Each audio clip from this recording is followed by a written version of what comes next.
Les patriarches et mon père, mon merveilleux père, c'est un père excellent. Est-ce que vous pouvez acclamer mon père?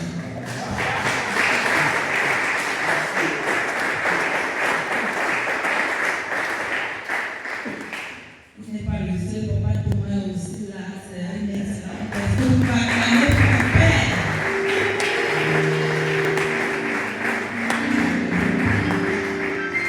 Je dis merci au Seigneur de me les avoir donnés. Comme papa l'a dit, j'ai grandi dans la maison de Dieu et voilà, j'ai grandi sous leurs yeux. Et je dis merci au Seigneur pour tout ce qu'ils ont investi en moi. Bon, à la question de savoir qu'est-ce que les femmes attendent des hommes. Bon, je vais dire, est-ce que je parle sur mon expérience ou alors. Oui, vas-y. Je ne vais pas donner des essais, dis-leur ce que tu ressens. Parle des émotions. C'est ton intelligence émotionnelle qui est À cette question, je voudrais simplement dire que papa a demandé tout à l'heure, les femmes aiment l'argent. J'ai dit non, les femmes n'aiment pas l'argent. Ça ne veut pas dire qu'on n'aime pas l'argent. Mais c'est trop de le dire. En fait, les femmes ont besoin d'être écoutées. Parce que on se marie et puis parfois tu dis à ton mari voilà ce que je ressens. Mais il t'entend, il ne t'écoute pas. Je ne sais pas. On m'a demandé de dire ce que je pense. Bien sûr, j'ai un mari extraordinaire. Ça n'a rien à voir. Mais je peux quand même le dire. Les hommes n'écoutent pas leurs femmes. Que ce soit au niveau, lorsqu'ils font des projets, parfois il y a certains hommes qui décident de faire ce qu'ils veulent à leur tête. Ils ne consultent pas sa femme. Je ne sais pas pourquoi. Quelle est la place de la femme dans ta vie? Pourquoi est-ce que Dieu t'a donné une femme? Ou alors pourquoi est-ce que tu as pris une femme? Si tu penses que tu sais tout et que tu peux tout faire. Il y a un problème d'écoute, il y a un problème de communication. Je ne sais pas si c'est pareil. Mais parfois, je te rends compte que tu parles et tu parles seul. Ça rentre par là, ça sort de l'autre côté. Tu n'es pas entendu. Et au niveau des émotions aussi, c'est pareil. Ça veut dire que je peux avoir un ressenti. Et je n'ai comme mon mari, donc je dois bien être capable de lui dire, ok chérie, voilà ce que je ressens par rapport à ça, je me sens comme ça, mais il y a des hommes, je ne sais pas si c'est tous les hommes, mais en majorité, beaucoup d'hommes s'en fichent complètement. Ils disent, tu déranges. Et pourtant, ce n'est pas ça. Généralement, lorsque une femme m'appelle sur quelque chose plusieurs fois, ça veut dire qu'elle a besoin d'être entendue. Et lorsque le besoin n'est pas rencontré, elle se tait tout simplement. Et tu te retrouves à la maison avec une femme, tu dis, je m'appelle la bête, tu dis oui. Tu rentres même, ça te regarde. Tu ne rentres pas sur ton problème. Elle ne te parle plus. Elle ne te dit plus rien. Parce que tu ne l'écoutes pas. Au niveau de ses sentiments, de ses émotions, c'est très important. Beaucoup d'hommes pensent que les femmes sont les robots. Non, nous sommes aussi des êtres humains. Nous avons besoin d'attention. Nous avons besoin d'être écoutés. Parce qu'une femme qui n'est pas écoutée, c'est très difficile. Tu as l'impression que tu es seul dans ton bateau. Et que, mon mari, ça c'est un mari que je lui dis, de toute façon, il ne m'écoutera pas. Il y a aussi un autre problème, le romantisme. Pardon.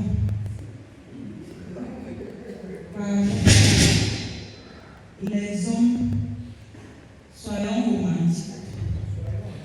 Soyez. Ce n'est pas parce que nous sommes dans la maison de Dieu que c'est un péché? Ça, mes papas vont vous corriger. Est-ce que c'est un péché de montrer à sa femme qu'on l'aime? Est-ce qu'ils ont compris? C'est pas un caractère romantique. Vous pouvez dire ça. Lorsque je parle de romantisme, on peut penser que c'est lui le roman.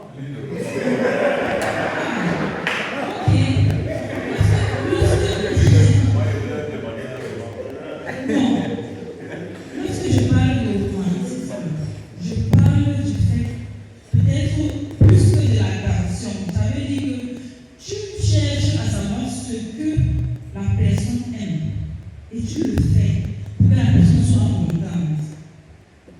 Les hommes aussi, c'est vice-versa. Mais la femme est un être émotive, si je peux me permettre de dire ça comme ça. Ça veut dire que c'est ce qu'on ressent. On se nourrit de l'amour, on se nourrit de l'affection. Mais peut-être les hommes, c'est le respect, je crois. Mais les femmes, c'est l'émotion. Ça veut dire que si le côté émotionnel de ta femme n'est pas rempli, si ce n'est pas garanti, tu couds dans le sac. Bon, ce n'est pas parce qu'on est à l'église que, je ne sais pas, il y a un problème. Il y a un problème. Un homme qui fait toute la journée, il n'a pas de message à sa femme. Sa femme se coiffe, il s'en fout. Il ne dit jamais, ta coiffure là, mais ma chérie, tu es belle. Bon, vous ne dites pas ça aux femmes. Vous pensez qu'il va dire. Je suis désolée, ce n'est pas de la chrétienté, ce n'est pas Dieu qui a dit ça. Parce que moi je parle dans la Bible, c'est ce que mon bien-aimé fait pour moi, qui prouve que mon bien-aimé m'aime. Si tu m'aimes, tu vas dire, les petites choses que je fais, tu seras attentif. La façon dont je m'habille, ce que tu veux, je ne sais pas. Il y a des hommes qui sont totalement absents. On ne dirait même pas qu'ils sont là. C'est ce dont je parle, l'attention. Maintenant, tu n'es pas attentionné avec ta femme. Tu ne lui envoies pas de message, tu ne l'appelles pas toute la journée. Mais quand tu rentres le soir, tu veux que la table soit prête. Et puis, dans la chambre, tu veux que la table soit prête. Non, il ne faut pas exagérer. Ça ne va pas marcher. Ça ne marchera pas. Tu n'auras pas une femme qui va se sentir ni désirée, ni tue. En fait, elle pourra remplir le devoir conjugal, mais ça sera banal. Parce que tu ne lui as pas donné de l'emphase. Tu n'as pas mis un point d'honneur à ce qu'elle se sente bien toute la journée. Ce n'est pas parce que tu es son mari. Oui, tu as le droit sur son corps. Mais il faut quand même faire quelque chose qui va en sorte qu'elle te donne son corps. Tu n'auras même pas besoin de demander. Tu auras un match, le Real de Madrid, ça sera pas Barcelone. Ça sera un vrai match. Oui. Mais si c'est le jargon, c'est la dictature. Quand tu n'as pas la raison, pourquoi c'est comme ça? Tu ne penses pas que non, ma femme est restée à la maison, elle a lavé les enfants, elle a fait le bouquet, tu l'apprécies, elle se sent appréciée, elle se sent respectée, elle veut être une reine. Une femme, c'est une reine. Si tu fais de ta femme une reine, tu seras son roi. Elle va faire le bon roi. Moi, c'est ce que je peux dire parce que et ça cause vraiment problème à l'église. Parce que les hommes qui sont à l'église, là, ils ont l'impression qu'ils n'ont rien à faire. Ils sont à la maison, ils sont assis sur les canapés, là, ils lisent la Bible. Pendant ce temps, c'est la femme qui se défait, elle se tord, et puis elle va le servir. Mais il y a et tout ça. Et après le soir, tu dois me donner, c'est la Bible qui a dit, non, la Bible n'a pas dit ça.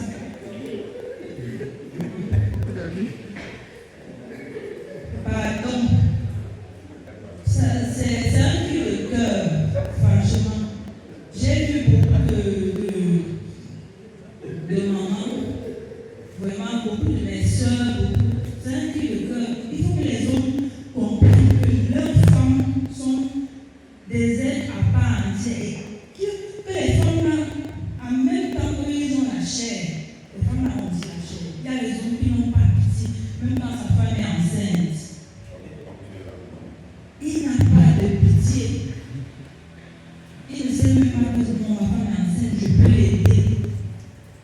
je peux faire ceci, je peux faire non.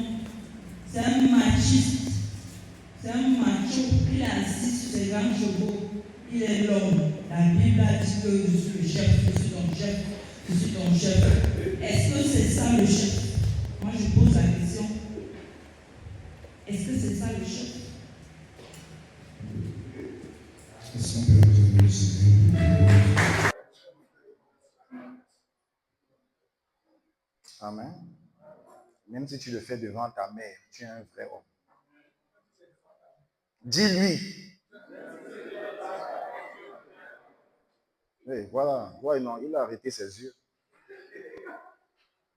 Moi, quand j'ai fait la lessive intime de ma femme, je l'étale, même devant mes parents. J'étale, qui comprennent que c'est moi qui fais ça. C'est ça être un homme. Tu as compris? Hein? Oui. Les femmes aiment la sensibilité.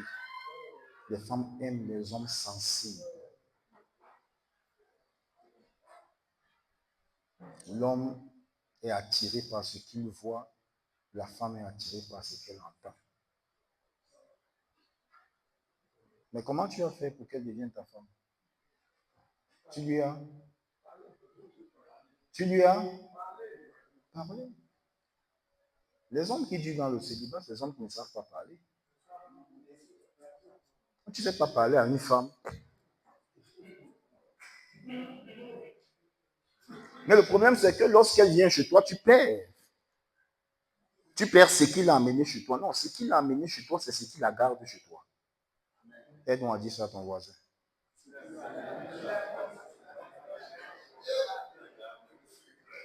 Répète-lui ça. Si ton voisin ne te dit rien, tu changes de place. Les voisins muets.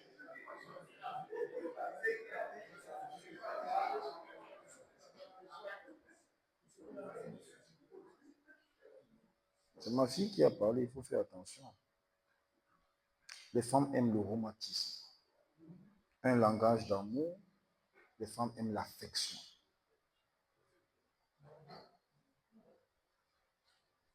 Il faut être romantique. Il faut savoir provoquer une promenade avec sa femme. Il faut savoir amener sa femme au restaurant. Il faut savoir créer un espace à deux. Pas toujours dans la chambre. On peut être à deux ailleurs. Parce qu'aucun homme n'a dit Amen. Je dis Amen pour vous. Amen. Les femmes n'aiment pas la monotonie. Les femmes n'aiment pas la monotonie. C'est pourquoi moi je ne peux jamais mettre les carreaux sur ma maison. Les couleurs doivent changer, c'est important pour la femme. Voilà. Il ne faut pas faire les tons.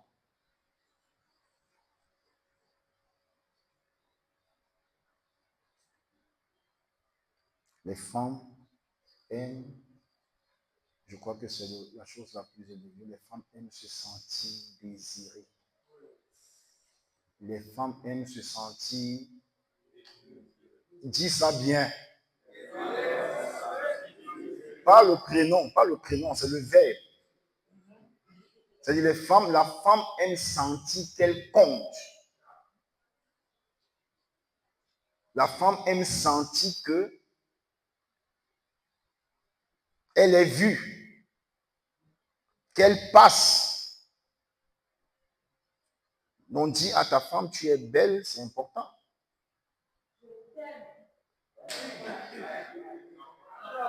J'aime cette coiffure. Non, elle a parlé, elle peut insister. Je t'aime, chérie.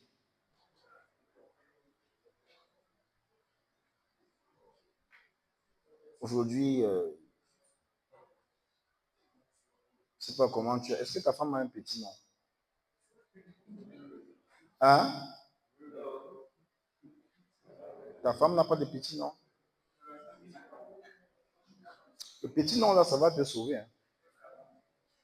Quand tu as fauté et tu veux la flatter, tu utilises son petit nom. dont la femme aime se sentir désirée. Même si elle fait semblant.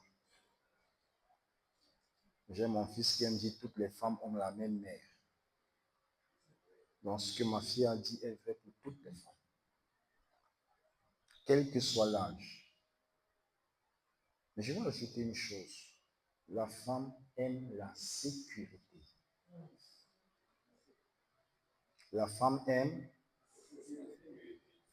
la sécurité. Et c'est là où je vais plonger dans mon enseignement. Mari et père, un défi quotidien. Je vais répondre à une question, ou je vais poser une question. Quelle est ta vision du foyer et quelle est ta vision de la famille? Quand je parle de la famille ce soir, je parle de la famille nucléaire, de la maison. Je ne parle pas de la grande famille, je parle de la famille nucléaire. Dans l'économie de Dieu, après ta relation avec Dieu, je peux peut-être commencer par l'ordre relationnel. Après la relation avec Dieu, c'est la relation avec ton épouse. Après, c'est la relation avec tes enfants. Les enfants que tu as eus de cette femme. Après, c'est la relation avec tes parents et tes frères.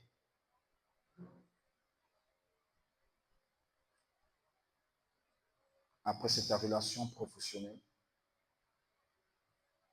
Non, excusez-moi. Après, c'est la relation professionnelle.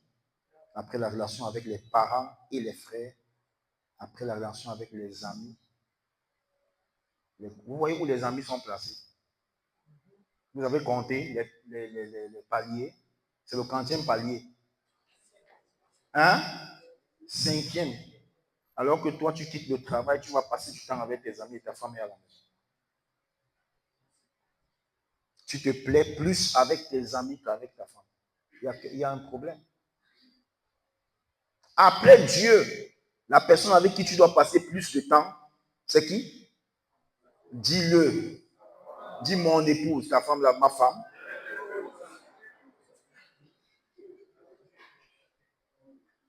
Tu veux passer du temps avec ma femme.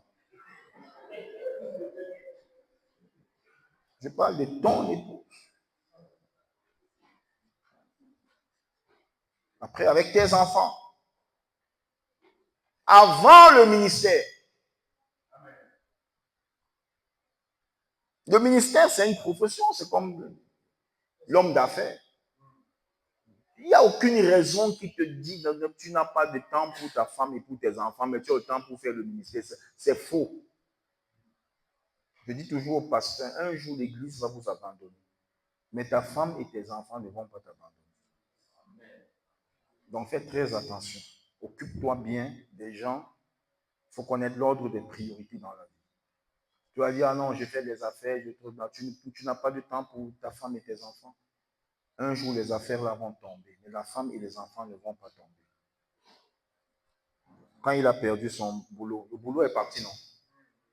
Ok. Vous n'avez pas suivi. Le boulot est parti, non?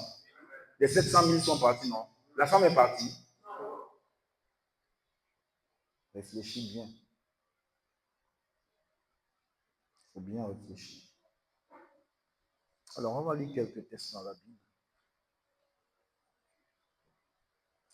Josué 24, 15. Je vais demander des lecteurs. Somme 127. On va lire 2 versets là-dessus. Deutéronome 6, verset 7. Luc chapitre 6, verset 46 à 49. Voilà la base de ce qu'on va lire. Josué 24, verset 15.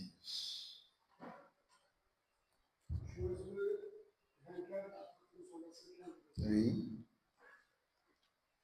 Et si vous ne trouvez pas bon de servir l'Éternel, choisissez aujourd'hui qui voulez vous servir. Les dieux que servaient vos pères, au-delà des fleuves, ou les dieux des Amoréens, dans le pays desquels vous habitez, maison, nous servirons l'Éternel. Amen. Moi et ma maison, nous servirons l'Éternel. Psaume 127, à partir de son verset 1. Psaume 127, à partir du verset 1.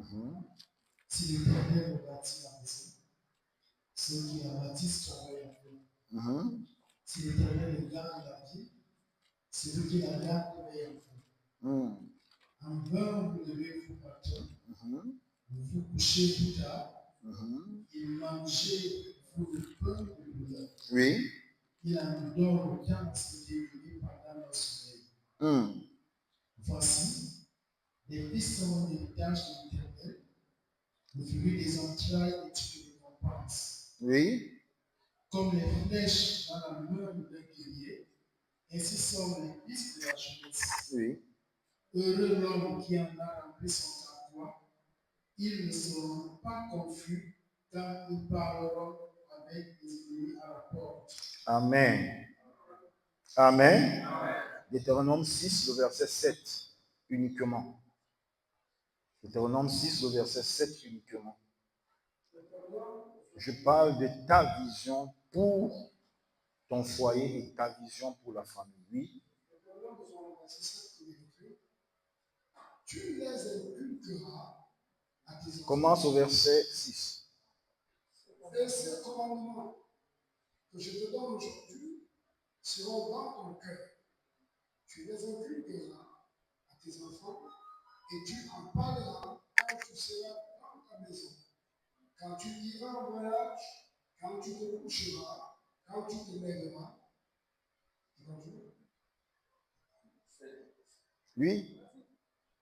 Tu les lieras comme un signe sur tes mains et ils seront comme des frontons entre tes yeux. Tu les écriras sur les poteaux de ta maison, sur tes portes. Amen. Amen. Luc chapitre 6, 46 à 49.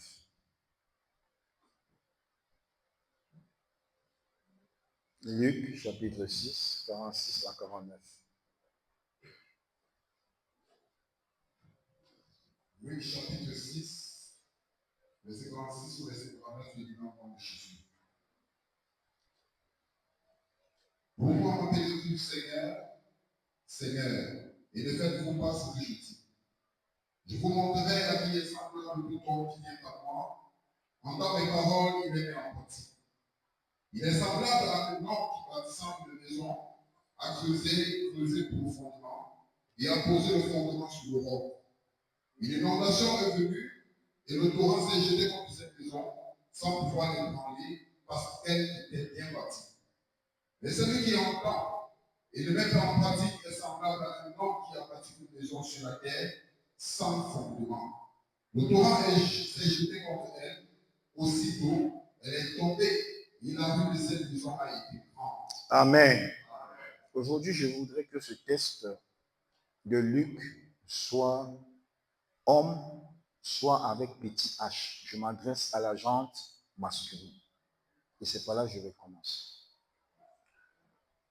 Mari ou père, tout dépendra de ton choix et de ta vision. Moi, je me suis marié très jeune. J'avais 23 ans quand je me suis marié. Je me suis fiancé à 21 ans. J'ai fait 2 ans de fiançailles et à 23 ans, nous nous sommes mariés. Mon épouse avait 20 ans.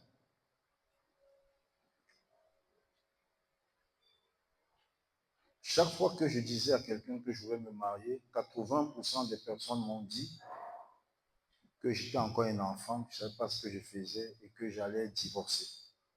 Donc mon mariage n'allait pas marcher. Et il le disait avec beaucoup de raillerie. Et j'ai lu ce passage. J'ai appelé un ami qui était un bon dessinateur. À l'époque, nous étions très proches. Certaines choses nous ont séparés aujourd'hui.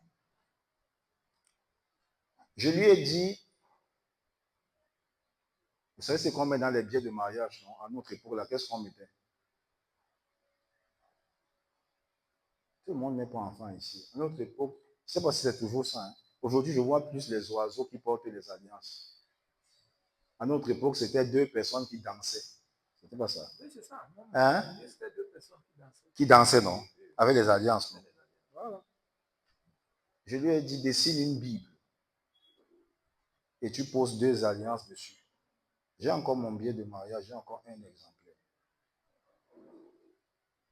Parce que j'ai lu que si quelqu'un bâtit sur la parole de Dieu, ça ne va pas s'ébranler.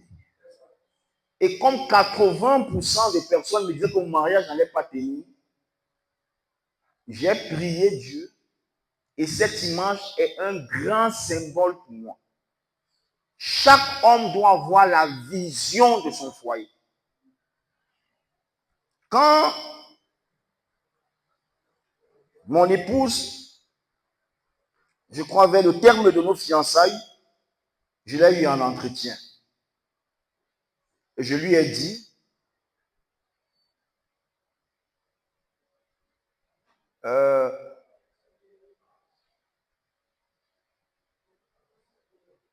je veux que tu sois une femme soumise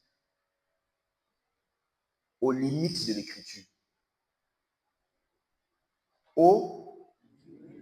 C'est-à-dire que si je te dis de faire quelque chose que la Bible ne dit pas, ne fais pas.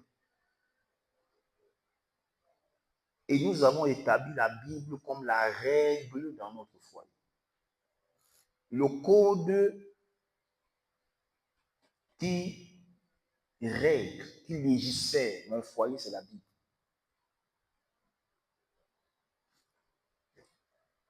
Il n'y a rien. Si tu ne peux pas le prouver dans la Bible, ça ne passe pas. Je suis sûr que si Jésus ne revient pas, je vais faire 27 années encore.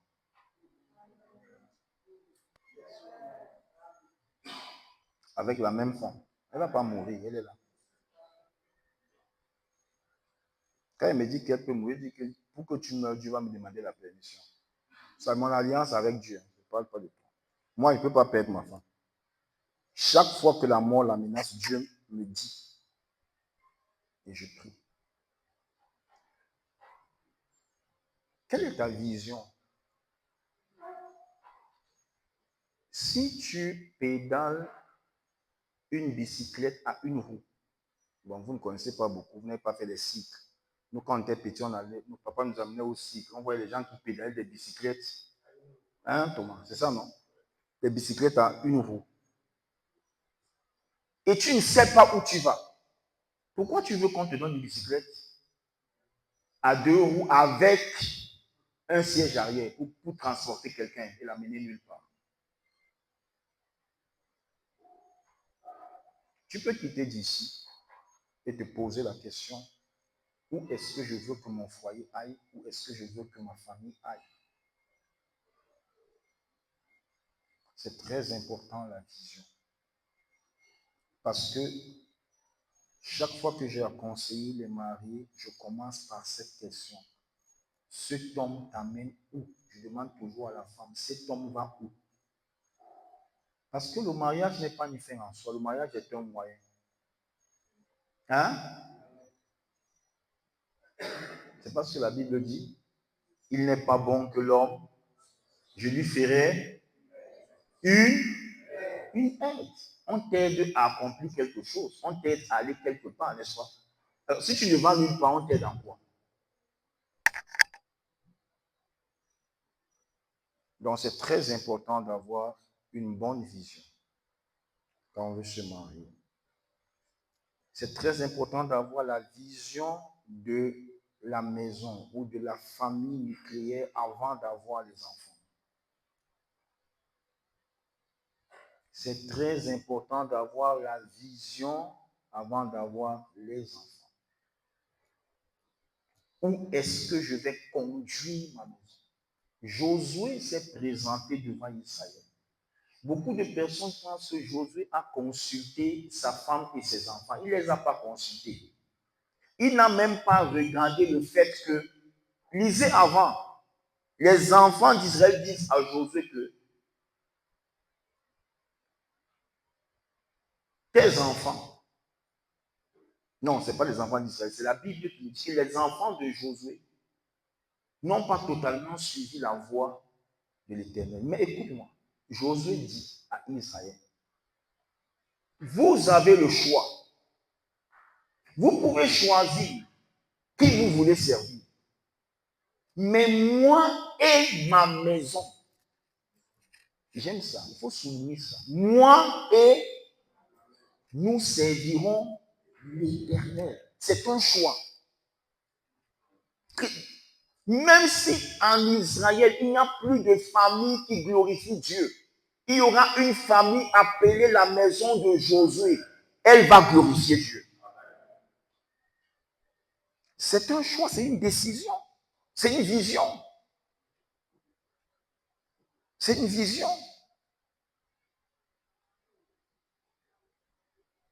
Parce que tout est établi par une vision. Les tempêtes de la vie seront là. J'ai l'habitude de dire, quelqu'un me dit que non, depuis 40 ans que je suis marié, ma femme et moi, on n'a jamais eu de problème. Bon, moi, ce n'est pas mon cas. Et je ne crains pas les problèmes. Parce que ma Bible dit que la tempête va souffler. L'inondation va attaquer la maison. N'est-ce pas? Le torrent va déborder. Vrai ou faux? Mais si la maison est établie sur la parole, elle ne va pas s'écrouler. Donc je ne crains pas les problèmes. Je ne crains pas l'avenir. Oh non, les tempêtes, il y en a, je vous dis vrai, de toutes sortes. Les tempêtes financières peuvent arriver. Vous avez suivi le témoignage de l'apôtre Herman. La tempête financière est arrivée, le mari qui, chez 700 000, a perdu son emploi. C'est une tempête ou pas? Hein? C'est une tempête. À une époque, je crois que j'étais en classe de terminale, quand il y a eu récession économique, quand il y a eu dévaluation du CFA. Beaucoup de couples ont été brisés. Beaucoup. Les tempêtes peuvent arriver.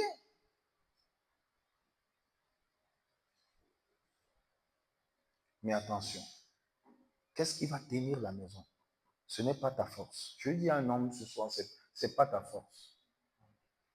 Ce n'est pas ton intelligence. Ce n'est pas ta sagesse. Oh, j'aime Proverbe.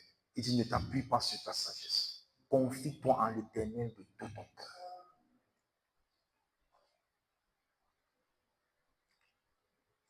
C'est pourquoi, chez nous, l'un des principes, chaque matin, nous lisons la Bible.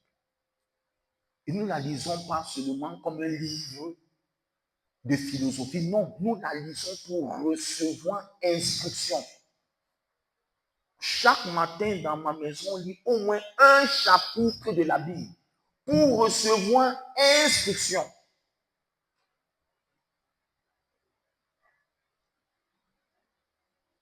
Quelle est la pensée de Dieu? Et nous prions.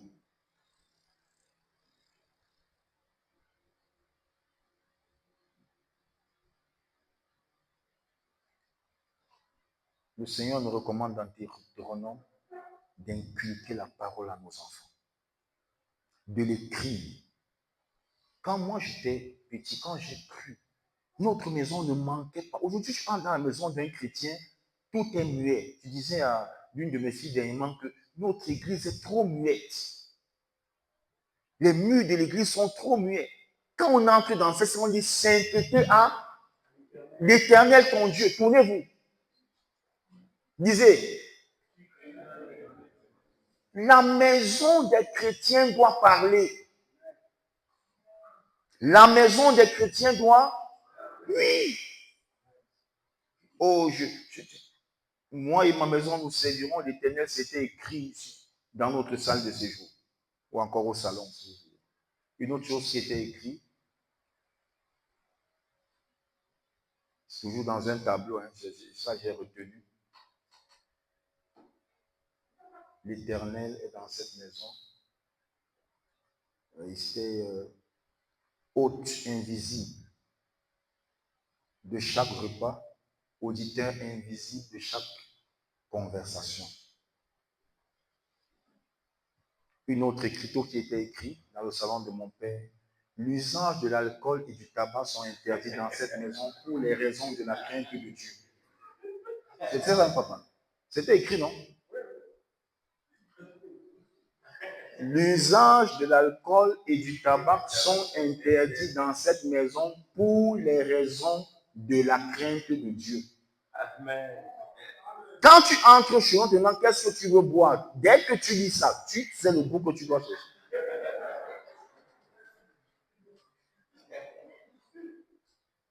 Quand j'entrais à la chambre de mon père, quand je sortais, sur sa porte, il était écrit « La prière change les choses ».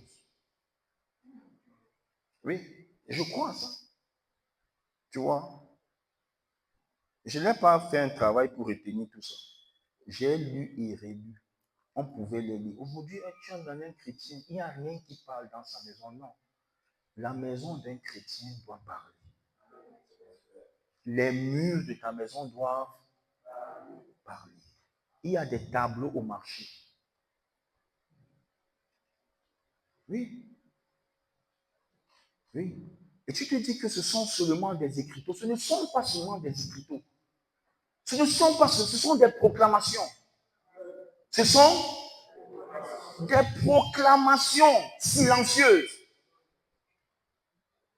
Écoute, si je t'indique ma maison et que tu arrives à mon portail, tu sauras que ici c'est la maison du pasteur. Mon portail va te dire que ici c'est la maison. Tu n'as pas besoin de demander. Dès que tu arrives à mon portail, tu sais que ici c'est la maison du pasteur.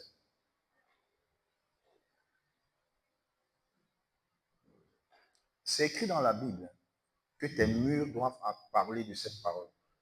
Tu l'inculques à tes enfants. Parce que cette parole est le fondement de la vie. Cette parole est le fondement, c'est le matériau, c'est l'élément fondamental de la vie. Est-ce que je parle à quelqu'un? Est-ce que je parle à quelqu'un? Ok. Maintenant, très rapidement, je vais parler de notre tâche de mari. Ouvrons notre Bible dans Genèse 25, lisons les versets 20 et 21. Puis nous lirons Genèse 31.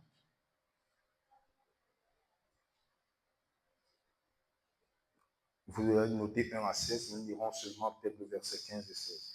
Nous allons dans Genèse 25. Maintenant, je parle au mari. Genèse 25. Très rapidement. Si quelqu'un a la page, il dit simplement Genèse. Ok, Genèse 25, le verset 20 et 21. Je vais lire d'ici.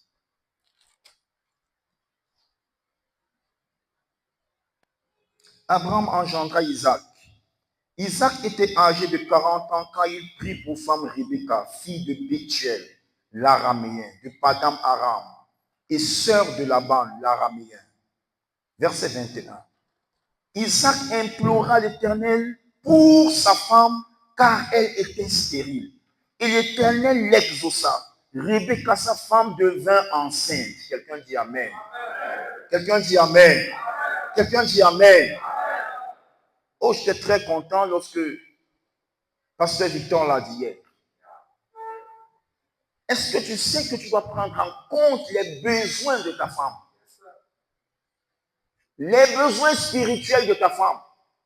Ça ne suffit pas de critiquer. Oh, ma femme est comme ça. Oh, ma femme est comme ça.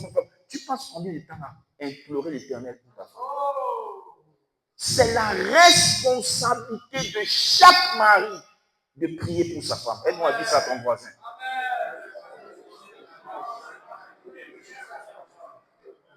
Oh, j'aime Rachel. Rachel ne fait pas d'enfants, elle se tourne vers Jacob. Donne-moi des enfants, sinon je meurs. Pas vers Dieu. Vous n'avez pas lu cette parole? les besoins de la femme. Hein? Ce faisons quoi? Pas seulement les besoins matériels. Les plus grands besoins de l'homme sont les besoins spirituels. Combien de temps tu passes à jeûner pour ta femme? Maintenant, quelqu'un va me dire, papa, je ne suis pas encore marié. Moi, j'ai commencé à prier pour mon mariage à l'âge de 12 ans. Donc, je ne me suis pas marié tôt. À 23 ans, ça fait combien d'années de prière? Alors,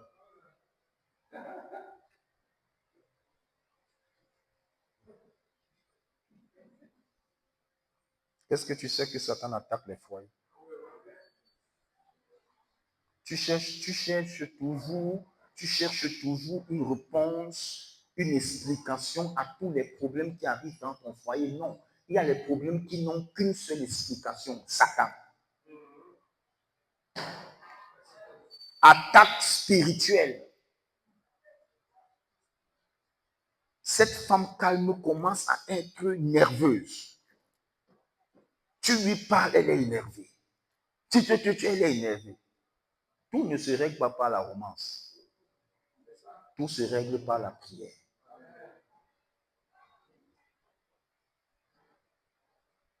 Est-ce que je parle à quelqu'un? Hier, docteur Thomas nous a dit que nous devons veiller. Vous savez, nous sommes ici parce qu'Adam n'a pas veillé. Le serpent fait comment pour parler à ta femme? Il t'a parlé et tu es à côté. Tu fais quoi à côté quand le serpent parle à ta femme?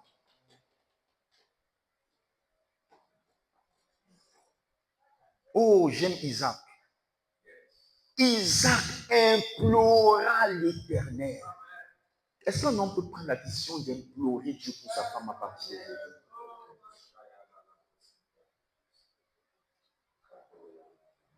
C'est bien que tu donnes à ta femme des vêtements. C'est bien que tu lui donnes de la nourriture. C'est bien que tu lui donnes de l'argent. Mais si tu ne règles pas ce problème spirituel, Rebecca n'avait pas de foi pour enfanter.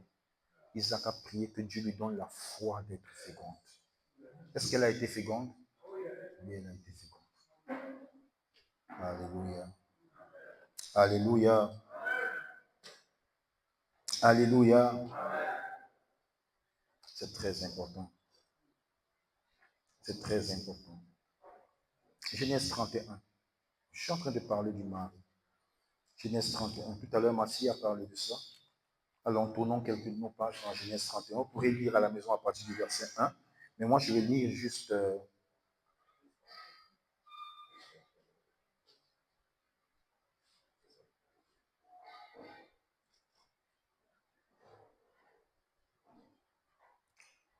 Je lis à partir du verset 4. Jacob fit appeler Rachel. Vous lirez jusqu'au verset 16, mais moi, je vais m'arrêter quelque part. Jacob fit appeler Rachel et Léa, qui étaient au champ vers son troupeau, et il leur dit, « Je vois au visage de votre père qu'il n'est plus envers moi comme auparavant. Mais le Dieu de mon père a été avec moi. Vous savez vous-même que j'ai servi votre père de tout mon pouvoir. Et votre père s'est joué de moi et a changé 10 fois mon salaire, mais Dieu ne lui a pas permis de me faire du mal. » Quelqu'un dit Amen. Verset 11. Et l'ange de Dieu me dit en songe, Jacob, je répondis, me voici. Il dit, lève les yeux et regarde. Tous les boucs qui couvrent les brebis sont rayés, tachetés, démarqués, car j'ai vu tout ce que tu fais là-bas. Je suis le Dieu de Bethel, où tu as oint un monument, où tu m'as fait un vœu. Maintenant, lève-toi, sors de ce pays et retourne au pays de ta naissance. Rachel et Léa répondirent. Il lui dit, avons-nous encore une part et un héritage dans la maison de notre père? Ne sommes-nous pas regardés par lui comme des étrangers puisqu'il nous a vendus et qu'il a mangé notre argent? Toute la richesse que Dieu a ôtée à notre père appartient à nous et à nos enfants. Fais maintenant tout ce que Dieu t'a dit. Quelqu'un dit Amen. Amen. Chaque homme a la deuxième responsabilité d'introduire sa femme dans la vision que Dieu lui a donnée. jusqu'à ce que ta femme rentre à 100% dans la vision que Dieu t'a donnée, tu n'as pas encore réussi ton mariage. Je crains qu'aujourd'hui les femmes sortent les hommes de leur vision. Oui. Je crains qu'aujourd'hui les femmes deviennent les obstacles dans l'accomplissement de la vision de leur mari. Moi, quand j'ai posé ma femme, je lui ai dit que je suis pasteur. Et je lui ai dit que je suis un pasteur univocationnaire. Mais sur le chemin quand même, quand j'ai achevé mes études universitaires, quelques années après, je suis allé travailler. Et je touchais un très bon salaire. Je travaillais hors de Yaoundé et je donnais à ma femme 250 000 par mois.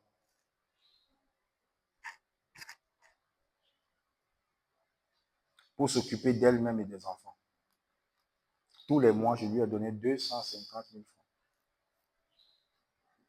Elle est vivante, non? Ce n'est pas un rêve, je lui donnais un salaire pour s'occuper d'elle-même et ses enfants. Et puis un jour, le Seigneur m'a dit, ta place n'est pas ici. Rentre à Yaoundé. C'est vrai, tout te réussit ici, mais ce n'est pas pour ici que je t'ai appelé. Je t'ai appelé pour être pasteur et t'occuper de mon œuvre. J'ai écrit 8 démissions. 8 démissions pour quitter la réponse humanitaire. 8 démissions. Quand j'ai appelé ma femme, le Seigneur me demande de rentrer. Il dit, qu'est-ce que tu fais encore là-bas? Il faut rentrer, mon mari. Ta part est finie. Rentre. Et je suis rentré. Mon église ne pouvait pas me donner 30 000 francs par mois. Mais je suis rentré. Je suis. Tu dois tout faire. Et ça n'a pas besoin de dictature. Tu dois communiquer à ta femme ce pourquoi Dieu t'a appelé. Où est-ce que tu vas? Un jour, nous étions invités. Je t'ai invité dans un pays, à Séoul, en Corée du Sud. Et l'église qui nous invitait, nous étions plusieurs serviteurs de Dieu, nous invitait pour financer la construction des églises. J'ai fait tout mon dossier pour le voir. J'étais vraiment activé à aller dans ce voyage. Bon, c'est un pays que je ne connais pas encore. Je voulais quand même découvrir la Corée du Sud. Surtout, je voulais voir le pays de Yonggi-cho. Ma femme m'a laissé faire. Et nous étions à quelques jours d'aller prendre les visas. Elle m'a dit, mon mari, je ne suis pas d'accord que tu fasses ce voyage. Je dis, mais qu'est-ce qu'il y avait le voyage, ma femme? On finance même la moitié du bien. Elle a dit, quand on se mariait, tu m'avais dit que tu ne prendras jamais l'argent des étrangers pour faire l'œuvre dans notre pays. Tu t'en vas faire quoi? Le voyage s'est arrêté là.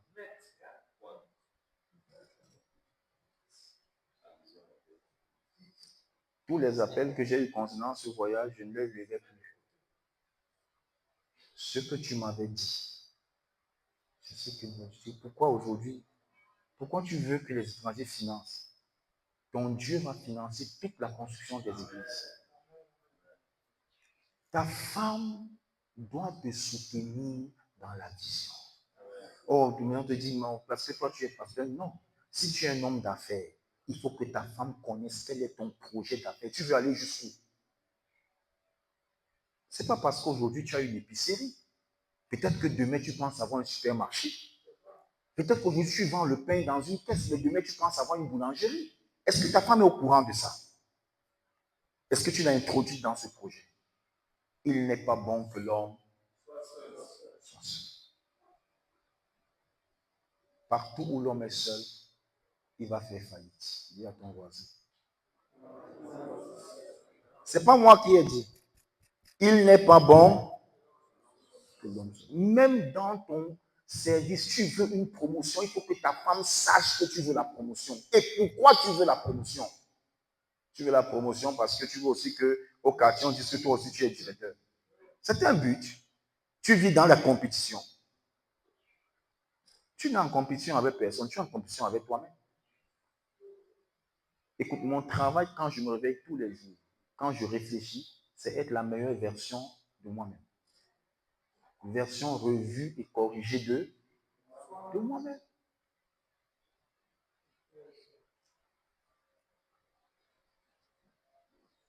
Qu'est-ce que Dieu t'a dit de ta vie? Est-ce que ta femme partage ça? Est-ce que tu sais même que tu dois écouter Dieu dans les choses que Dieu veut pour toi? J'aime Joseph. J'aime Jacob. Jacob avait un projet pour partir, mais il a fait asseoir ses épouses. Il dit, Madame, voici ce qui se passe. À cause de ça, voici ma décision. Voici ce que Dieu m'a dit. Il les a convaincus. Que Dieu nous donne la capacité de convaincre nos femmes. Que Dieu nous donne la capacité de convaincre nos femmes. Que Dieu nous donne la capacité de convaincre nos femmes. Alléluia. Alléluia. Ça contribue à l'harmonie dans le foyer. Amen. Alors, je vais parler aussi d'un mauvais exemple, une chose à ne pas faire. Genèse chapitre 20. Je vais finir par là, la question des mâles. Genèse 25. Allons dans Genèse 25.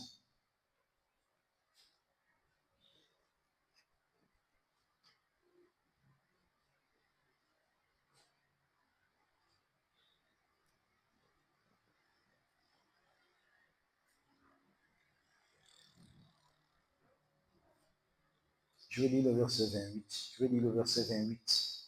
Je parle de Genèse 25. Je vais lire le verset 28.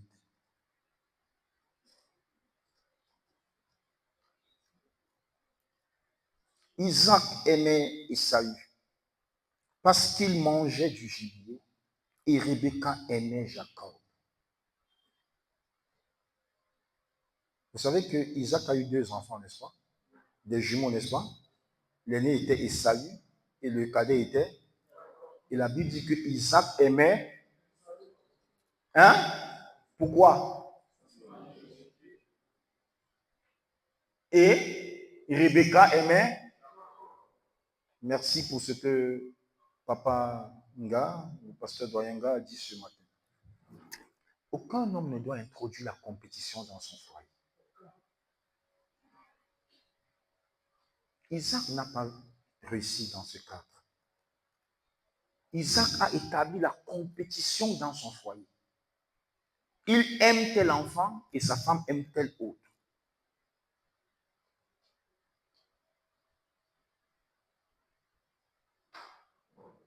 Ça fait que Isaac n'est pas sensible à la destinée de Dieu pour les enfants. Reculons un peu. Reculons.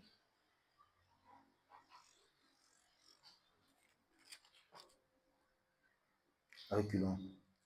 Au verset 20. Genèse 25, au verset 20. Lisons le verset 22. Les enfants se heurtaient dans son sein. Et elle dit, c'est Rebecca, s'il en est ainsi, pourquoi suis-je enceinte?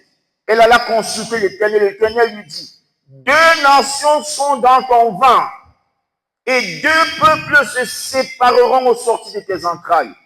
Un de ces peuples sera plus fort que l'autre, et le plus grand sera assujetti au plus petit. Dis la destinée. Dis la destinée. Ça là, ça ne dépend pas d'Ésaü et de Jacob. Oh, j'aime Paul. Il dit, les 2 enfants, personne n'avait fait ni bien ni mal. Ils n'étaient même pas nés. Mais Dieu avait déjà tracé la destinée de chacun. Et ici, je veux insister. Père, est-ce que tu connais la destinée de Dieu pour chacun de tes enfants? Ah, c'est bien. L'enfant de mon frère est médecin, mon enfant aussi doit être médecin. La vie n'est pas une compétition. Pour chaque être, les hommes n'arrivent pas sur la terre au hasard. Dieu a dit à Rebecca, il y a deux peuples en toi. Et les deux peuples vont se séparer. Mais, note ceci, le plus petit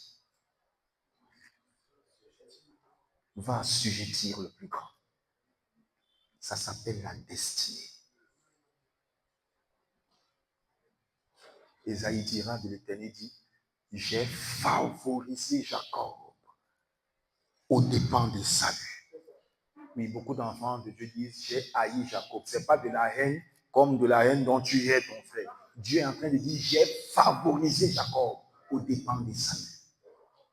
Dieu a favorisé Jacob. Dieu a fait quoi? Dieu a fait quoi? Dieu a favorisé Jacob aux dépens des saluts. Dieu a favorisé Jacob. Est-ce que je parle à quelqu'un? Est-ce que Isaac était au courant de ça? Si ta femme est au courant de ce que Dieu t'a dit, est-ce que toi tu es au courant de ce que Dieu lui a dit? Il faut parfois poser la question à ta femme, qu'est-ce que Dieu?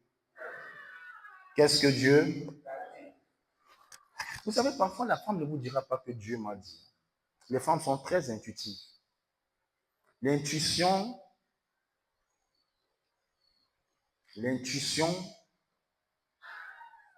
est le 6e sens de l'esprit. L'esprit humain a 7 sens. Le corps en a combien? Mais l'esprit en a 7. L'intuition est le 6e. Et les femmes sont plus intuitives que les hommes. La Bible dit que Sarah a vu sourire Ismaël. Il n'a pas insulté Sarah. Il a seulement souri. Elle a eu l'héritage dans le sourire d'Ismaël. Elle a dit, Abraham, le fils de l'esclave n'héritera pas avec mon fils. Chasse-les. Est-ce qu'Abraham était content? Il est allé chercher Dieu pour que la querelle prenne fin. Dieu lui a dit, fais ce que Sarah a dit. Sarah a vu plus loin que toi. Lorsqu'il y a une tension dans le foyer pour un point, est-ce qu'on peut chercher Dieu? Est-ce qu'on peut chercher Dieu dans la prière? Oh, que Dieu fasse de toi un homme de prière. Oh, que Dieu te donne la grâce d'aimer sa présence. Est-ce que je parle à quelqu'un? Est-ce que je parle à quelqu'un? Tu sais, Isaac a établi la compétition dans son foyer parce qu'il ne voulait pas, dans son foyer et même dans sa maison, parce qu'il ne voulait pas suivre les destinées divines. Il faut accepter. Tu voulais que l'enfant soit médecin, mais Dieu l'a choisi pour être enseignant.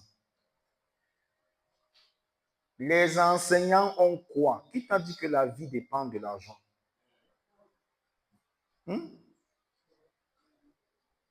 Moi, mon père a eu 8 enfants. Un est parti, nous sommes restés 7. Je ne m'estime pas d'être le plus intelligent, mais je suis l'un des plus intelligents.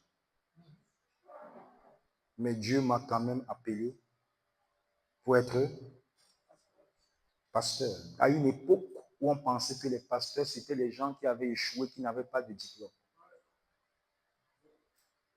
Le Seigneur m'a dit de faire des grandes études et de consacrer tous mes diplômes pour son service. Je ne cherche pas d'emploi, jamais. Même là où je suis allé travailler, je n'ai pas cherché.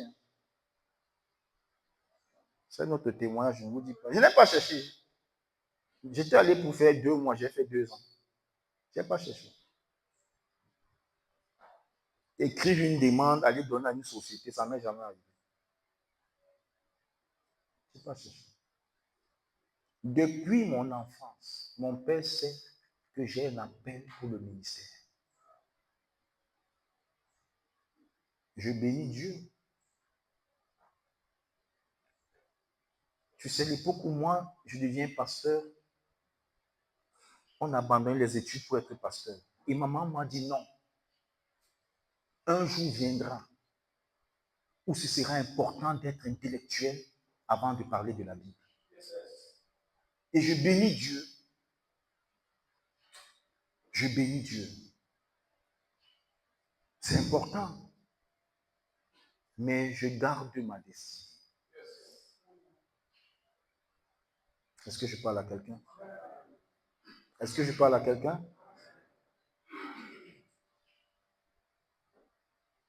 Est-ce que tu cherches la destinée de tes enfants?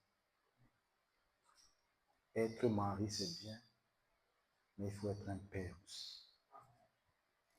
Il faut être un père, et c'est de ça que je vais parler. Genèse 31.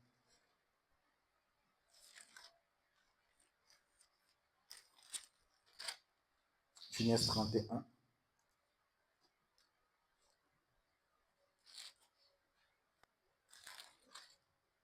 Verset 19.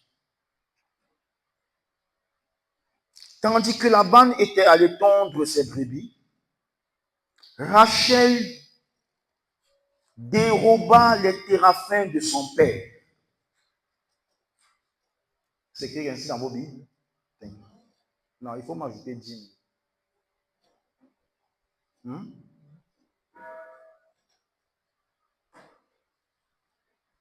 Le Dieu que tu auras enseigné à tes enfants, c'est le Dieu qu'ils vont adorer. Rachel était en train de partir. Son mari n'adorait pas les téraphins.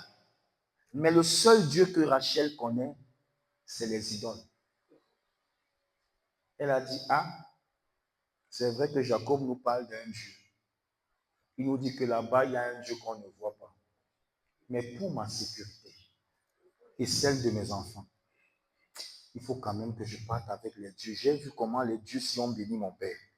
Donc ils vont aussi me bénir. Le Dieu que tu sèmes dans ta maison, c'est lui que tes enfants vont adorer. Si tu es à l'église et tu vas emmener les marabouts dans ta maison, ne t'étonne pas que demain, ton enfant soit occultiste.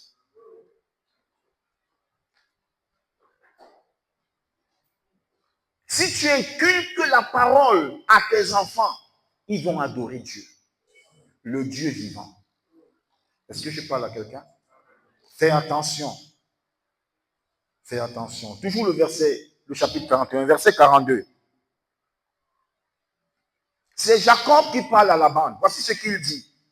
Si je n'eusse pas eu pour moi le Dieu de mon père, le Dieu d'Abraham, celui que crée Isaac, tu m'aurais maintenant renvoyé à vide.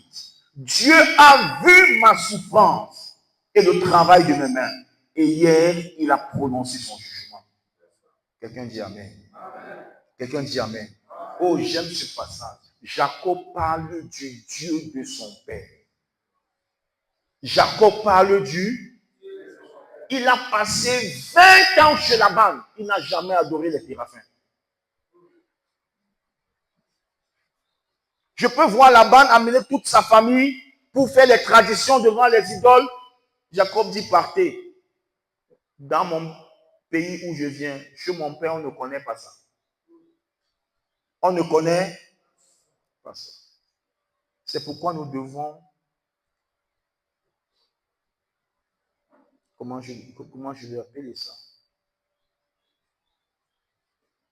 S'il te plaît, ne sers pas Dieu en cachette. Expose ton service, ton adoration de Dieu à tes enfants. Expose tes enfants à ta foi. Tu comprends? Ne prie pas toujours dans la chambre. Parfois, prie au salon devant eux. Tu ne pries pas avec eux. Tu fais ta nuit de prière au salon devant eux. Expose-les. Ils vont aller composer, appelle-les, prie pour eux, recommande-les, qu'ils aillent réussir, sachant que c'est Dieu qui donne le succès. Mon fils rendait un témoignage dernièrement à l'église. Il joue au tam-tam. Et quelqu'un lui a dit, ah, petit, est-ce que tu sais que tu as une grande étoile? Il faut que Il faut que tu viennes, hein, que je t'ouvre l'esprit. Hein. Il lui a dit, non, moi, mon père, c'est un homme de Dieu, il va m'ouvrir l'esprit lui-même. Tu as compris? Il faut exposer tes enfants à ton Dieu. Oh, dis à un homme, expose tes enfants à ton Dieu. Ah, dis, expose tes enfants à ton Dieu. Dans 1 Chronique, chapitre 28, le verset 29, j'aime ce que David dit à Salomon. Il dit, connais le Dieu de ton père. Connais le Dieu. Chaque enfant doit être amené à connaître le Dieu de son père. Le Dieu avec lequel tu as fait alliance.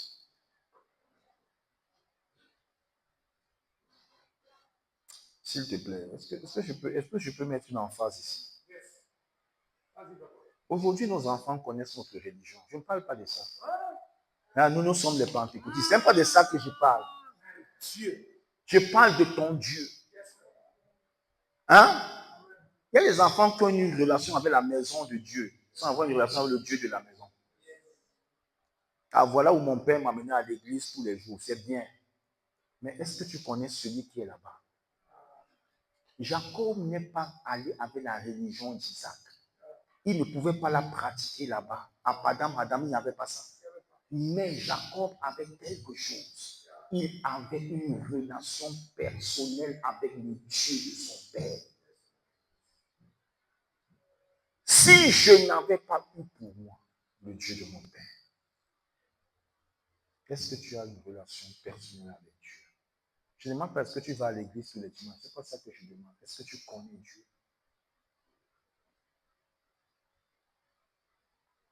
Il faut avoir une relation avec ce Dieu. Et cette relation commence quand tu reçois Jésus dans ton cœur.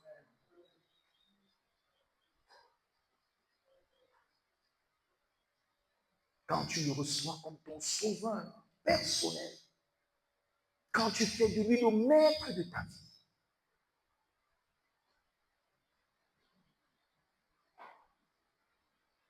Ah, je suis en train de parler des enfants.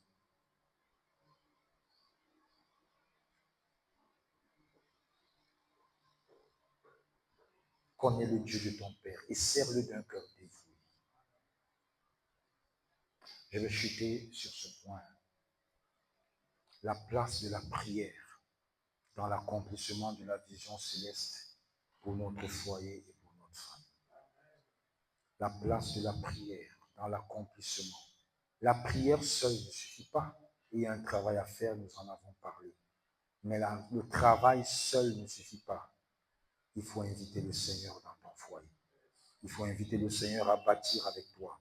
La Bible dit, si l'Éternel ne bâtit, ceux qui travaillent en vain. Si l'Éternel ne garde la ville, ceux qui la gardent en vain. Les fils sont un héritage de l'Éternel. Ils sont comme les flèches que tu dois tirer. Mais c'est Dieu qui peut les aider à arriver jusqu'à la destinée. Est-ce que je parle à quelqu'un? Est-ce que je parle à quelqu'un? Il faut prier pour tes enfants. Ésaïe 54, à partir de son verset 13 jusqu'à son verset 17. Est-ce que quelqu'un peut lire pour nous?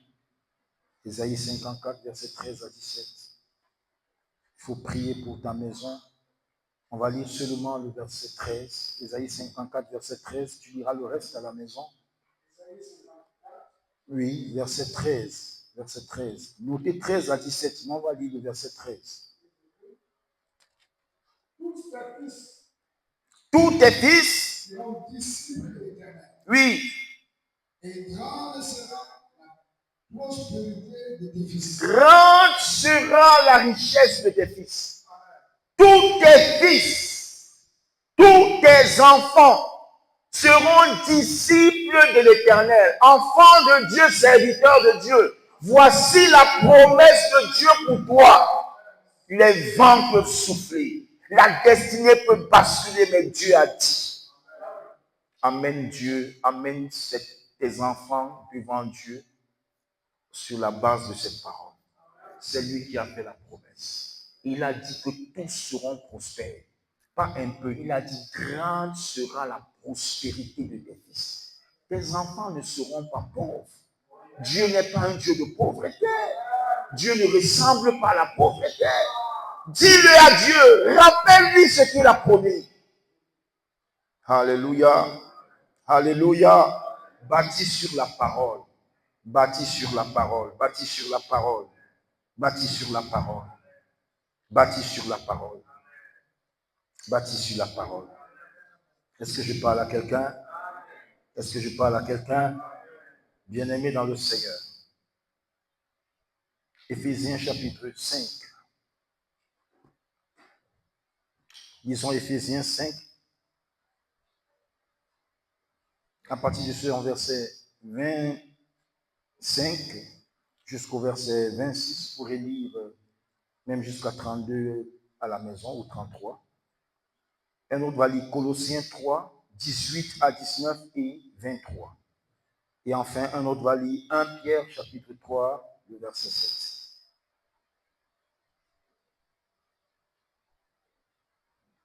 Éphésiens chapitre 5. Si tu as la page, lis. À partir de son verset 25. Oui.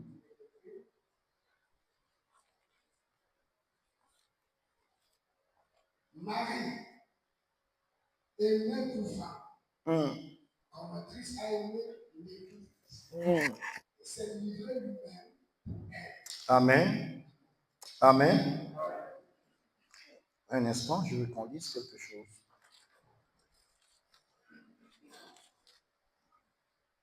Éphésiens 5. Non. Lisez 22 à 24. Femmes, Oui. soyez soumises à vos maris comme au Seigneur. Oui.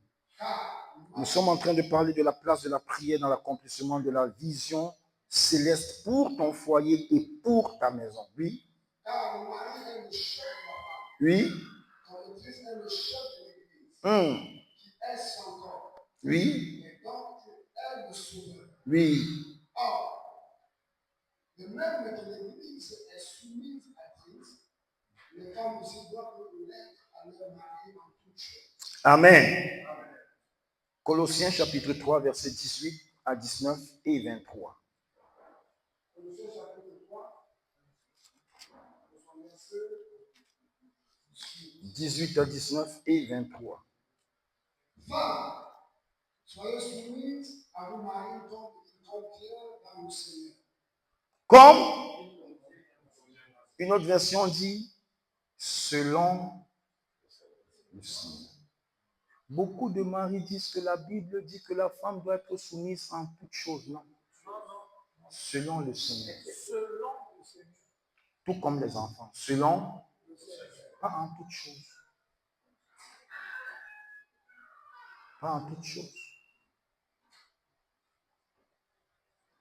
Si tu vas dans les choses qui ne glorifient pas Dieu, ne dérange pas ta femme.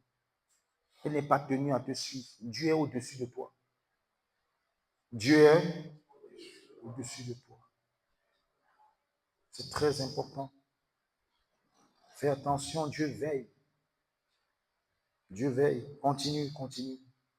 Marie, aimez vos femmes et ne vous agressez pas comme elles. Ne vous aigrissez pas.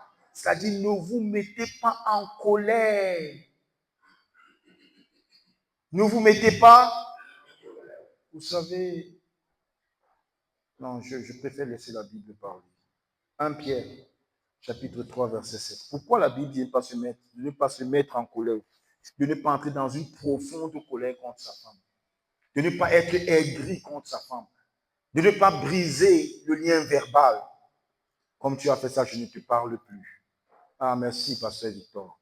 Tu ne fais pas la compétition avec ta femme. Tu n'es pas une femme. Pasteur Victor a dit que si tu tapes sur ta femme, tu es une femme. Dis ça à ton voisin. Tu n'as pas la force d'un homme. Lis. 1 Pierre. Chapitre 3, dans son verset 7, je dis au nom de Jésus. Oui. Marie, montrez à votre tour de la sagesse dans vos rapports avec vos femmes. Oh, Je voudrais que... Non, tu lis et tous les hommes répètent. Lis posément. Marie, montrez à votre tour de la sagesse dans vos rapports avec vos femmes, comme avec un sexe plus faible. Honorez-les, comme devant aussi hériter avec vous de la grâce de la vie. Qu'il en soit ainsi, afin que rien ne vienne faire obstacle à nos prières. Vis en paix avec ta femme et tes prières seront exaucées. Hier, je lisais la Bible, non, c'est ce matin, et j'étudiais la vie du roi Ézéchias. Cet homme, tout ce qu'il demandait à Dieu, Dieu le faisait. Il devait avoir une bonne harmonie avec sa femme. Écoute-moi. Si tu t'entends avec ta femme, que ce soit en public ou en secret, il y a des choses dans ta vie qui ne vont pas marcher. Si tu honores ta femme, si tu établis l'harmonie dans ton foyer, les choses vont avancer.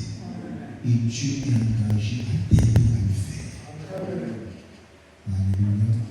Est-ce que je peux conclure ce mois avant de laisser un temps pour les questions? Je vais terminer avec Jean 15, verset 7. Je veux qu'on le lise tous debout. Jean chapitre 15, verset 7. L'évangile de Jean. Jean chapitre 15. On va le répéter, je préfère. Oui. De son verset 7 et verset.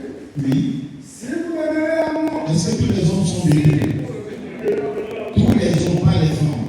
Tous les hommes. Si vous m'aimerez à moi. Si vous m'aimerez à moi, Et que mes paroles demeurent en vous. et que mes paroles demeurent en vous, Demandez ce que vous voudrez. demandez ce que vous voudrez, Et cela vous sera accordé. et cela vous sera accordé.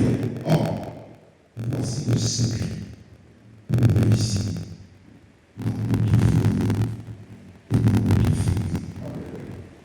Demeurons en Christ et demeurons dans sa main. Que Dieu vous bénisse. Ce n'est pas deux questions.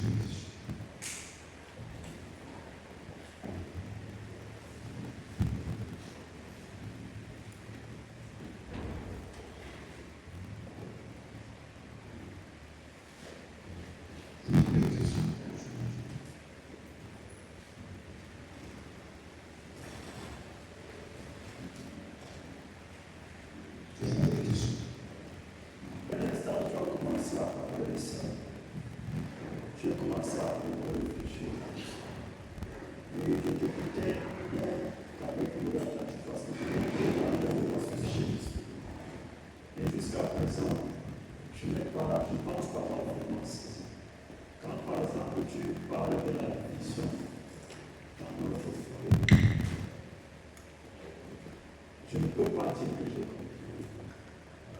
Je pense que si ma femme me demande quelle est la vision que j'ai par rapport à mon enfant, je vais lui dire. Parce que quelquefois, je me dis, je suis son mari. La vision que j'ai en tant que mari réside dans la nature de cette question.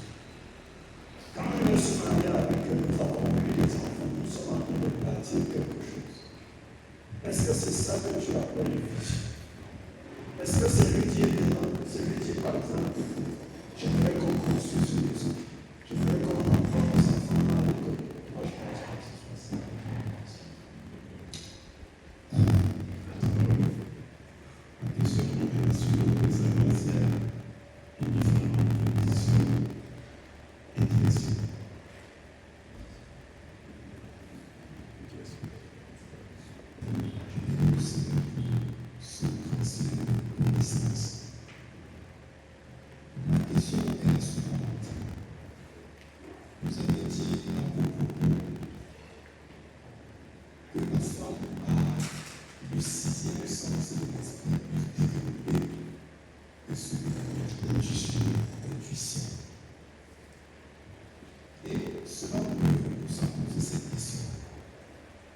si on reçoit quelque chose de Dieu, ou alors qu'il a une telle conviction dans son cœur, et peut-être que l'opportunité vient comme ça, et maintenant, la femme, elle veut dire, non, je le sens, parce que, mais toi, dans ton cœur, tu as vraiment cette conviction. Qu'est-ce qu'il a mieux fait en ce moment? Ok. Quand il n'y a pas de vision, quand il n'y a pas de révélation, on peut sans fin. Gloire à Dieu si vous êtes d'amour, ça dit si craint Dieu. Quand il n'y a pas de vision, on va partout. On n'a pas une orientation. Alors, qu'est-ce que la vision? La vision est un schéma mental d'un futur désir.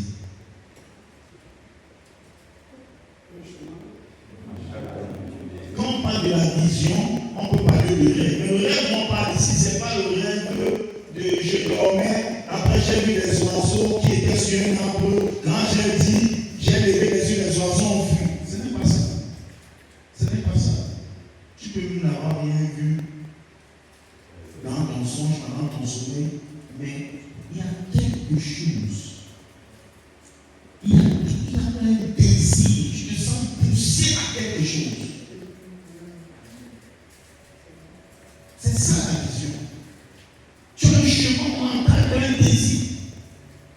Écoute, quand j'ai dit à mon enfant que je serais pasteur, est-ce qu'il n'y avait pas de pasteur? Je lui ai pas souvent dit que je serais pasteur. Je lui ai dit quel type de pasteur je serais et quel impact j'aurais dans les vies et dans les nations. Et je lui ai répété les choses que le Seigneur m'a communiquées. Je dois avoir une vision. Je vais laisser. Hein? Oui. Mais, il y a combien de désirs? Hein? Hein? Regarde, même si on rassemble, bon, je parle de ça, je te demande ça. Tu vois? Même si on rassemble 1 million de serviteurs de jour, tous les meilleurs prédicateurs, même si tous on descend le feu, quand je vais venir prêcher, je ne vais pas faire cette enfants. C'est pas ça que je n'en plus. Je ne suis pas la prière de ces enfants. Je m'enseigne tranquillement. Et je dis, parce que c'est ça qui m'a plu. Tu as compris. Tu as mis ici, tu as resté ici. Parce que c'est un multi. Quand tu as pensé être un médecin, quand tu as mis ce projet en toi, pourquoi tu es un médecin? Qu'est-ce qui fait ta différence, ta spécificité au milieu des autres médecins? C'est ça la question.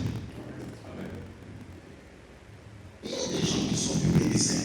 S'ils sont soit des médecins, parce que les médecins ont de l'argent. Et pourraient être des gens que tu as payé à l'ingénieur. Mais c'est pas qu'il y a de mauvais médecins. Ça veut dire des mauvais enseignants. Parce que l'enseignant qui est par vocation a pour vision de bâtir les gens, de transmettre la chose. Ça ne dépend pas qu'on le paye ou qu'on ne le paye pas. Même s'il est marché, dès qu'il prend la craie, vous allez voir quelque chose sortir.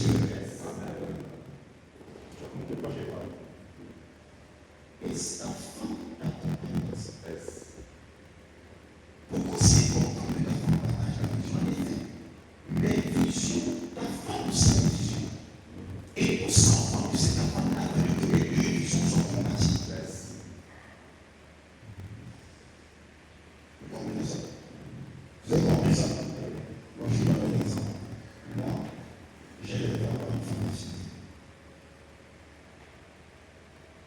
C'était mon rêve. Avoir une formation. Et quand je me suis marié, j'ai tout fait pour que ma femme soit fière. Et la seule fois où l'enfant est allé sur la c'est quand il faisait son stage. Et je bénis Dieu. Il y avait un papa avec les auprès du Seigneur.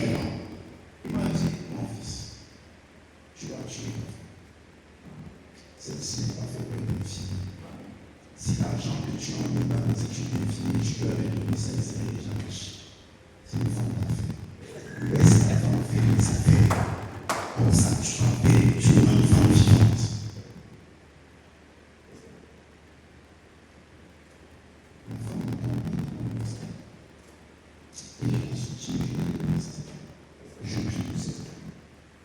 Parce que ma femme doit définir vraiment, tu peux pas travailler avec toi. J'ai l'impression que Dieu. Non, il n'y a pas de marché. Je vais dire non. Écoute, bien aimé. Il y a des choses que Dieu a promises dans la maison jusqu'à ce que je le dise. Je veux dire comment on peut voir la maison.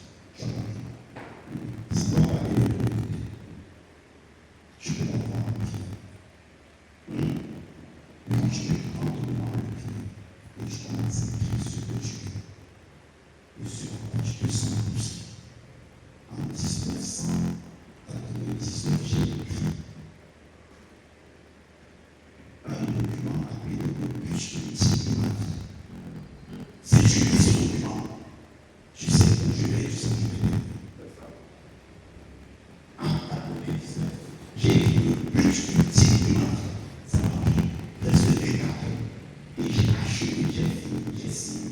Je l'ai remis à ma femme, je l'ai remis à mon père, je l'ai remis à maman qui prie pour moi. Après la maison, le but de Tigimati. Quand tu me vois vivre, je sais où je vais. Non, quand je me lève, je ne vis pas l'aventure. Donc, ce n'est pas grave. Ne me lève pas comme si je n'ai pas. C'est Dieu. Non, ce n'est pas grave. Avec une vision, mais elle n'est pas claire. Elle est floue. Personne ne va t'aider à la voir. C'est Dieu qui t'a créé. Même en parlant avec le médecin, même en parlant avec le serviteur de Dieu, Dieu connaît ta vision. Je te montre le maintenant, et là, comment tu peux aider les parents? Il donne beaucoup de livres aux gens. Ça va pas parler. Il y a c'est le médecin. Le seul hôpital où m'a enseigné, où m'a soigné, c'est l'hôpital où il était stagiaire. Depuis qu'il a eu son diplôme de médecin, Dieu lui a dit, je n'étais pas appelé pour être médecin. J'étais appelé pour être pasteur. Voilà. Donc, ton point de vue, c'est médecin. Son épouse est médecin. Les deux appelés dans le ministère plein. Mais il a écrit, j'ai écrit dans son livre, les gars. Il dit son beau-père m'a dit, tu es fou.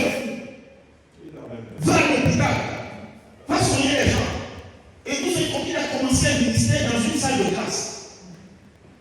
Pas de femme pour payer la leçon, pas de femme pour manger. Et sa femme vient d'une famille riche. Son beau-père regarde sa fille. Il dit, votre folie là, il est fou jusqu'à aujourd'hui. Tu as vu où ça fait la maison aujourd'hui, non? Quel impact dans le monde aujourd'hui? Combien de pasteurs nous tuent parce qu'ils n'ont accepté l'appel de Dieu dans sa vie? C'est ça la vision. J'ai répondu à ta question. Il faut aller chercher Dieu, mon fils. La dernière question, c'est. Non, je posé une question. La dernière question. J'ai répondu. La dernière question, c'est si un homme a une conviction par rapport à l'édition de sa femme, que faire? Oui. Si un homme a une conviction sur une chose par rapport à l'exécution des instances de sa femme, que faire? Ok. C'est une très bonne question. Il n'est pas bon que l'homme, je lui donnerai une aide semblable.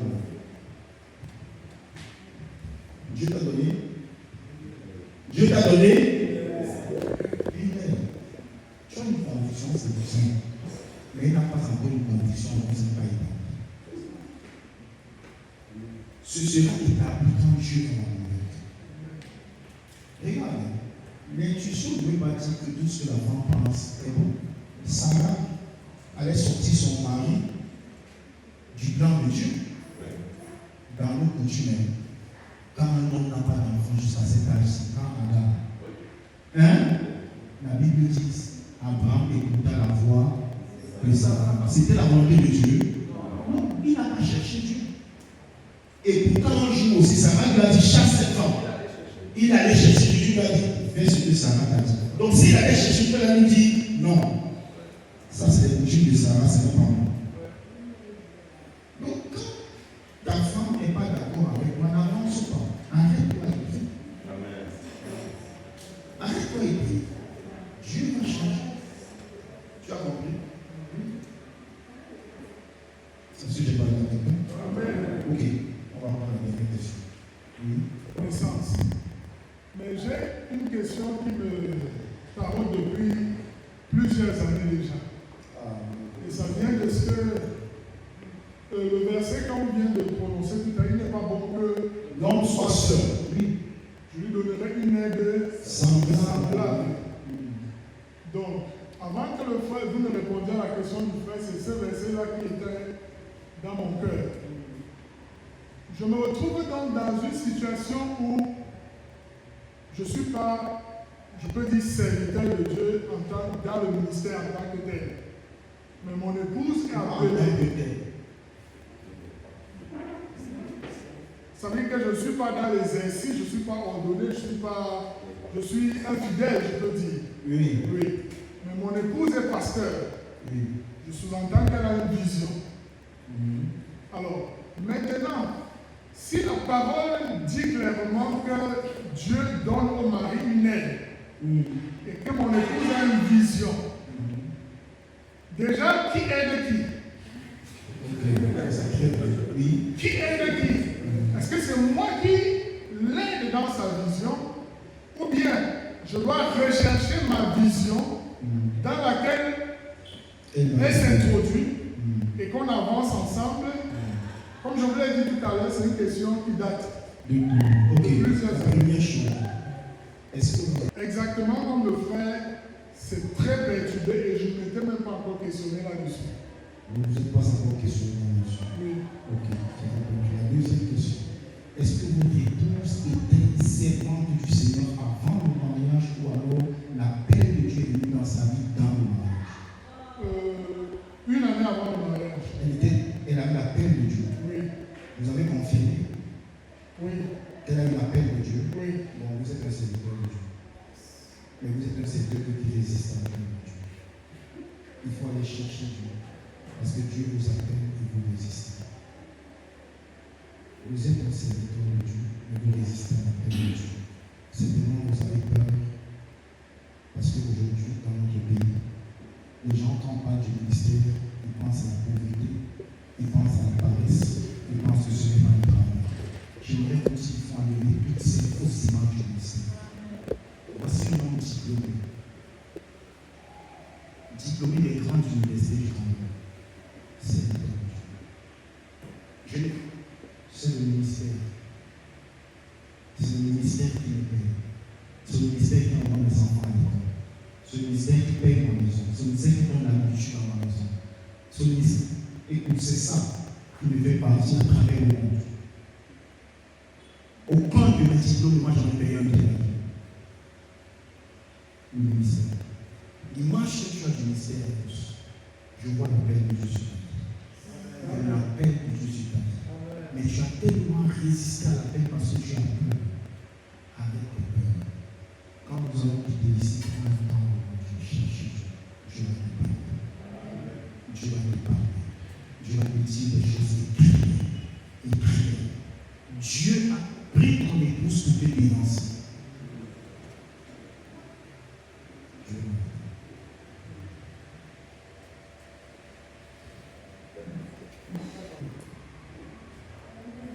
Tu es un homme béni. Qu'est-ce que je vais aimer que ma femme soit appelée au ministère?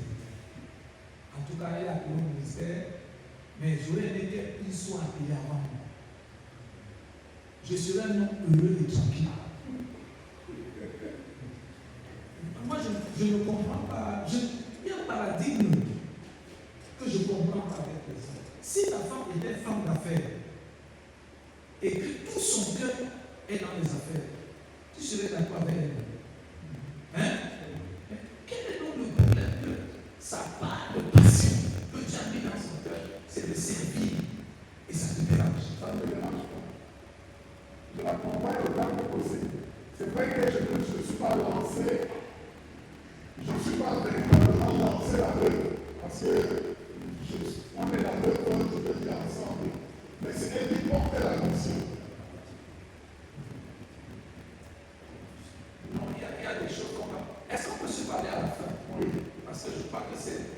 très personnelles.